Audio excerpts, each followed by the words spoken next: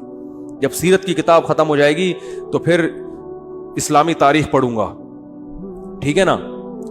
پوری جب تک تاریخ ختم نہیں ہوتی چین سے نہیں بیٹھوں گا, کچھ نہ کچھ تو اپنا شیڈول دیکھنا ہے یا بھائی کہ کتنے کتاب کے صفحے روزانہ میں نے مطالعہ کرنے ہیں. سیرت کی کتاب خرید کے لے آئے, بھائی روزانہ ٹائم نکال کے اس کے 10 صفحے تو پڑھنے ہی پڑھنے ہیں. تو کچھ تو 10 نہیں تو 5 پڑھنے ہیں. پھر قرآن کی تلاوت, قرآن پورے سال گزر جاتا ہے, قرآن اٹھانے کی توفیق نہیں ملتی. روزانہ بھائی 1 پارہ تلاوت کرنا ہے, آدھا کرنا ہے. تو میں نہیں کہہ رہا کہ ایک ہی دن میں آپ بہت بڑے ولی اللہ بن جاؤ گے اور آپ ڈائری لے کے بیٹھے اور آپ کی میں انقلاب آ گیا اور آپ اگلے دن سے مطالعہ شروع ہو گیا اور صحت ہٹو بچوں, کولیسٹرول لیول ایک دم, پیٹ توند الگ, بالکل فٹنس, اور ایسی کمر ایسی پتلی ہو گئی کہ CID والے بھی تلاش کر رہے ہیں تو ان کو کمر نظر نہیں آ رہی. ایک دن میں نہیں ہو جائے گا, لیکن جب اس طرح سے بیٹھنا سیکھو گے نا تو 1 دن 2 دن 3 4 دن تو صرف خواری کے علاوہ کچھ بھی حاصل نہیں ہوگا. ڈائری ڈھونڈنے میں ہی 1 دن تو گزر جائے گا, ٹھیک ہے. دوسرا دن پین کہاں گیا اس میں گزرے گا. تیسرا دن وہ پین رگڑ کے دیکھنے چل ہی نہیں رہا کم وقت. چوتھے دن جا کے کہیں پین آئے گا. 5ویں دن کوئی جگہ ملے گی. 6 دن بیگم آپ کو اجازت دے دی کہ چلو اس کمرے میں بیٹھ جاؤ, ٹھیک ہے نا. اور پھر 7ویں دن 6 دن بیٹھ جاؤ گے, لیکن آپ سوچو گے یار مفتی صاحب نے کیا کہا تھا, کیا کرنا ہے. 7ویں دن جا کے تھوڑا بہت سمجھ میں آئے گا کہ چلو 2 چھوارے رات کو پانی میں بھگونے ہیں یا انجیر رات کو بھگونے. کم از کم پہلے قبض تو ختم کرو نا بھائی. ہو سکتا ہے قبض سے شروع ہو آپ کی صحت. یار میں تو 6 مہینے سے مجھے تو قضاء حاجت نہیں ہوئی ہے, تو پہلے قبض تو ختم کرو. اس کے لیے سنا ہے کوئی نیٹ پہ سرچ کرتے ہیں یار, کوئی انجیر سنا ہے. ہو سکتا ہے 1 مہینے کے بعد 2 انجیر آپ کھاؤ رات کو, بس یہ امپروومنٹ ہو. لیکن کچھ تو ہوئی نا. ابے 1 سال 2 سال 3 سال 5 سال میں جا کے تو کچھ انسان کا بچہ بنے گا معذرت کے ساتھ. لیکن جو اسٹائل ہمارا ہے نا ابھی, اس میں 100 سال بھی گزر جائیں گے, اس میں کوئی انسان کا بچہ نہیں بنے گا. جہاں ہو وہیں کے وہیں رہو گے اور مر جاؤ گے تھوڑے دنوں میں. سب مریں گے لیکن کچھ کر کے نہیں, بغیر کیے مر جائیں گے. وہی ہو گیا, ان دن جنازہ اٹھائیں گے, مرحوم بہت اچھے تھے, بس پیٹ تھوڑا مرحوم کا نکل گیا تھا اور موت کی وجہ یہ بنی کہ اس دن تھوڑا سا پراٹھے زیادہ کھا لیے تھے حضرت نے, اور ڈاکٹر نے منع بھی کیا تھا. شوگر تھی, 6 لڈو کھائے تھے میرے سامنے. بس موت تو آنی ہے, اللہ تعالیٰ مغفرت فرمائے مرحوم کی. باقی بچوں کا کیا ہوگا, ان کے لیے کچھ بنایا نہیں. بچے تو رول رہے ہیں بےچارے, بد دعائیں دے رہے ہیں ابا کو, ابا پیدا ہی نہ کرتے اچھا تھا, کس حال میں چھوڑ کے گئے ہو, ٹھیک ہے نا. تو کچھ کرنا پڑے گا میرے بھائی. میں نے جو بات جہاں سے شروع کی تھی وہاں ختم کرتا ہوں کہ فطرت سے جب بغاوت کرو گے تو فطرت معاف بولو نہیں کرے گی. فطرت سے مت لڑو. جو نیچر جیسے چلنے کا کہہ رہی نا, تمیز سے نیچر کے ساتھ چلتے رہو. کیا خیال ہے؟